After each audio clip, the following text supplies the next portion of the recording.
Hello बच्चों, let us start with the given question. The question says compare the reproductive organs of gymnosperms and angiosperms with the help of diagrams. तो question हमें कह रहा है कि gymnosperms और angiosperms के रिप्रोडक्टिव ऑर्गन्स को हमें कंपेयर करना है डायग्राम की हेल्प से. तो सबसे पहले हम ये जान लेते हैं कि जिम्नोस्पर्म्स क्या होते हैं. So let us write the key concept involved in this question and that is having the knowledge of gymnosperms. देखिए जिम्नोस्पर्म्स हमारे वो प्लांट्स होते हैं जिनके अंदर नेक्ड सीड प्रेजेंट होता है. जहाँ पर जिम्नो का मतलब होता है नेक्ड और स्पर्म का मतलब होता है सीड, यानी इनके पास नेक्ड सीड प्रेजेंट होता है और इनकी मेन प्लांट बॉडी होती है sporophyte, that means a diploid body. So we can say that gymnosperms these have naked seeds and also their body is sporophyte, which is 2N or we can say diploid. Now अब हमारे जो gymnosperms और angiosperms होते हैं उसमें reproductive organs कैसे differ करते हैं. देखिए जो हमारा जिम्नोस्पर्म होता है उसके अंदर फीमेल रिप्रोडक्टिव ऑर्गन हमारा होता है फीमेल कोन और मेल रिप्रोडक्टिव ऑर्गन हमारा होता है मेल कोन. तो फीमेल कोन और मेल कोन हमारे रिप्रोडक्टिव ऑर्गन्स होते हैं जिम्नोस्पर्म के.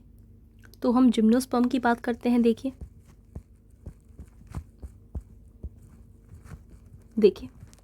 जिम्नोस्पर्म में हमारा डबल फर्टिलाइजेशन एब्सेंट होता है, यानी जो एंजियोस्पर्म्स होते हैं विच आर फ्लावरिंग प्लांट्स, इनके अंदर डबल फर्टिलाइजेशन प्रेजेंट होती है which is the characteristic feature of angiosperms, और वही जिम्नोस्पर्म में एब्सेंट होती है. So let us write that double fertilization is absent in gymnosperms.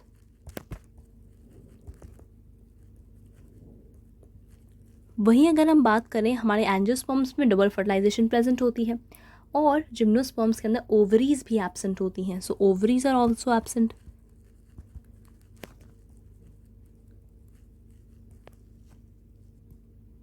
And देखिए जो फीमेल कोन होता है जिम्नोस्पर्म का,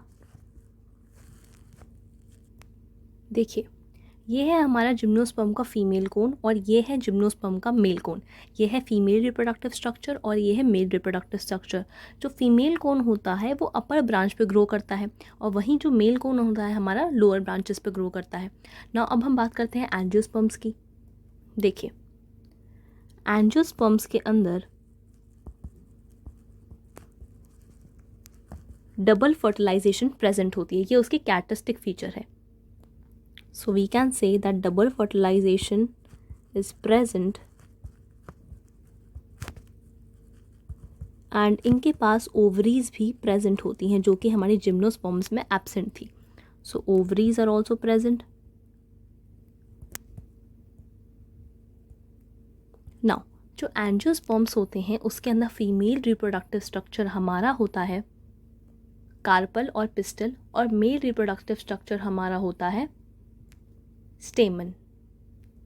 So let us write the female reproductive structure, that is carpel or we can say pistil. देखिए ये है हमारा carpel जिसके अंदर हमारे 3 पार्ट्स होते हैं. This is our stigma, this is our style and ये होता है हमारा ओवरी. तो स्टिग्मा, स्टाइल एंड ओवरी हमारे कार्पल या पिस्टल के 3 पार्ट्स होते हैं. और वहीं अगर हम बात करें मेल रिप्रोडक्टिव स्ट्रक्चर की तो मेल रिप्रोडक्टिव स्ट्रक्चर हमारा होता है स्टेमन, जो कि कुछ ऐसा दिखता है जिसके अंदर 2 पार्ट्स होते हैं एंथर जिसके अंदर पोलन ग्रेन्स होते हैं और filament. So this is a स्टेमन. और कार्पल और स्टेमन हमारे प्रेजेंट होते हैं एक फ्लावर में. तो हम कहते थे कि फ्लावर एक रिप्रोडक्टिव ऑर्गन है हमारे एंजियोस्पर्म्स का जिसके अंदर फीमेल रिप्रोडक्टिव ऑर्गन हमारा कार्पल है और मेल रिप्रोडक्टिव ऑर्गन हमारा स्टेमन है. सो नाउ जिम्नोस्पर्म्स के अंदर हमने देख लिया कि डबल फर्टिलाइजेशन एब्सेंट है, ओवरीज एब्सेंट होती हैं, फीमेल कोन कुछ ऐसा दिखता है एंड मेल कोन ऐसा दिखता है. ये हमारे अपर ब्रांचेस में प्रेजेंट होगा, ये लोअर ब्रांचेस में प्रेजेंट होगा. वहीं अगर हम बात करें एंजियोस्पर्म्स तो उसके अंदर डबल फर्टिलाइजेशन प्रेजेंट होता है, ओवरीज प्रेजेंट होती है, कार्पल या फिस्टल हमारा फीमेल रिप्रोडक्टिव ऑर्गन होता है और मेल रिप्रोडक्टिव ऑर्गन हमारा स्टेमन होता है. फीमेल रिप्रोडक्टिव ऑर्गन में हमारे 3 पार्ट्स होते हैं स्टिग्मा, स्टाइल एंड ओवरी और मेल के अंदर हमारे एंथर और फिलामेंट.